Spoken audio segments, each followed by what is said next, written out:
4 o'clock in the morning. I was jarred awake by a buzzing and a droning. It was coming from my computer on my desk.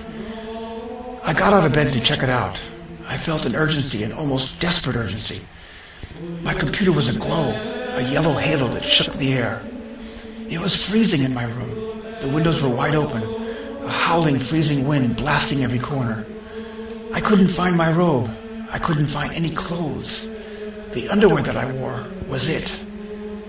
When I got to the monitor screen, I was out of breath, panting and huffing frozen steam, clouding the monitor over and over.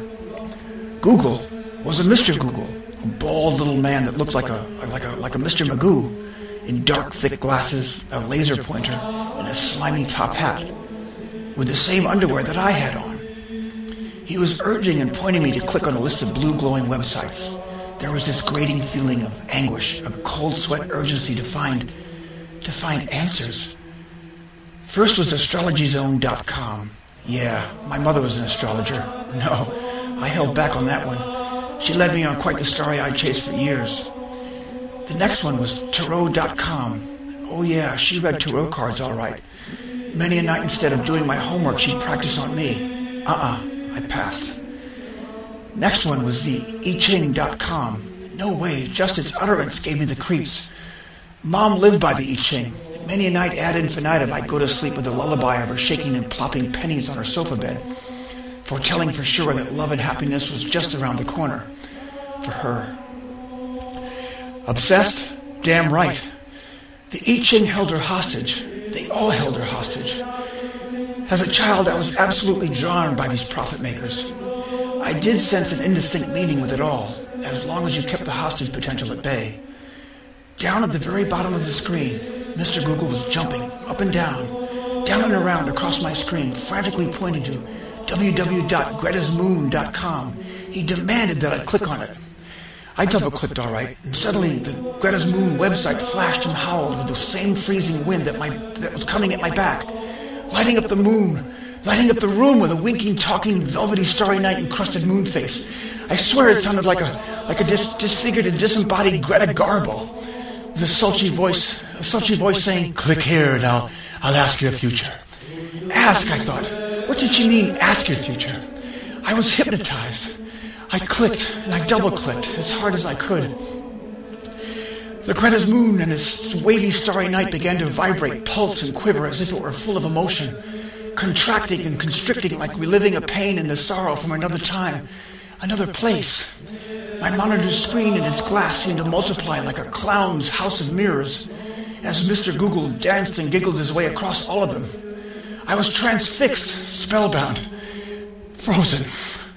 As I gazed into this vortex, strange, crazy, recognizable questions began to appear, scattershot from all directions, through the vibrating mist. Why did he turn to heroin and prostitution? Why is it that you were in a Rikers Island jail and molested like a goat in a butcher's stall? How did your mother's prized little apartment turn into a dope den, a revolving door of junkies with one thing on their mind? Why was this apartment filled with dozens of cats and their excrement? Why is it they chronically surrounded your mother with infection and allergen, inducing chronic coughs and wheezes with the carousel of medications for sleep and relief and suicide attempt? Why did she allow these cats in their existence? Why did she try to kill herself? Why did she live? Have you felt enough shame, Michael? Have you felt enough shame? I wept. I was stunned. Out of body.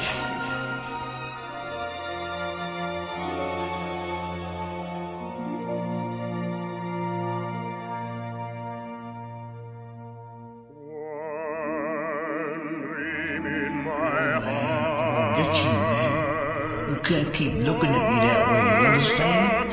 You understand? I'm gonna get my boy, man. I'm gonna get my boy on you, man. Take you out fast and clean. And drop your skin down to your ankles. You understand, baby? You understand what I'm saying?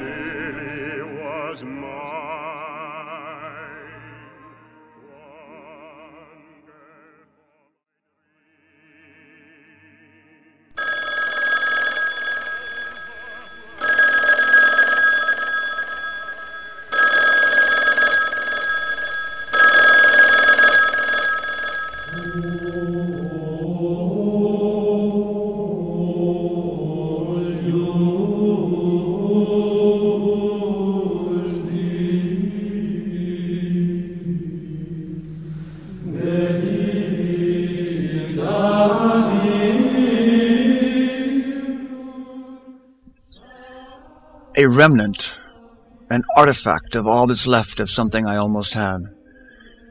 My family, where the flash of the photographer's bulb caught us at the top of our game. London homes and nannies and Jaguar automobiles. This is my father on an Italian beach with my brother. My father was just coming off a triumphant run of a Rodgers and Hammerstein musical in London as the leading man. As he kisses and caresses my brother here with such warmth and tenderness, I can only feel a deep sadness. Here I see the actual creation of the template of a father's love that a son so longs for, that my brother so longed for.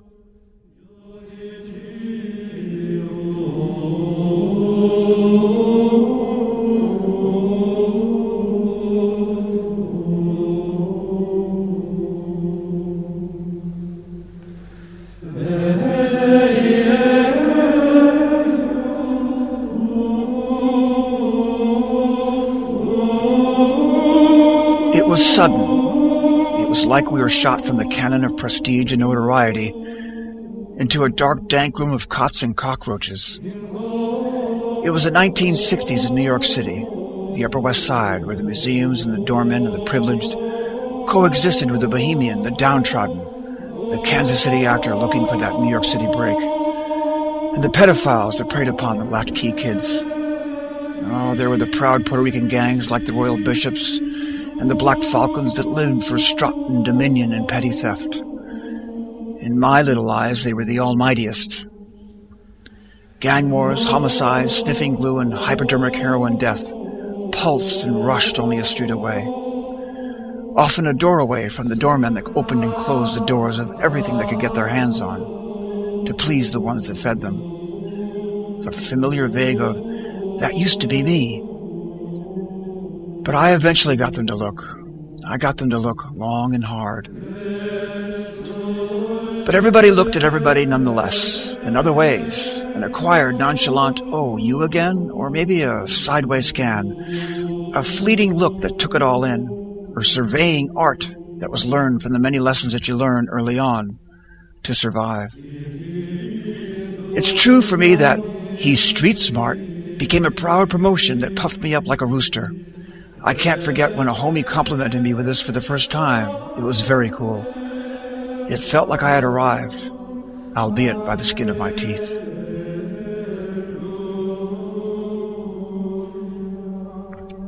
Yes, it was the Upper West Side of Manhattan, where for these two little guys, the sidewalk in Central Park concluded a vast adventureland 24/7.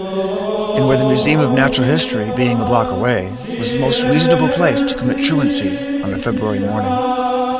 My brother, mother, and I lived in several little apartments on West 82nd Street.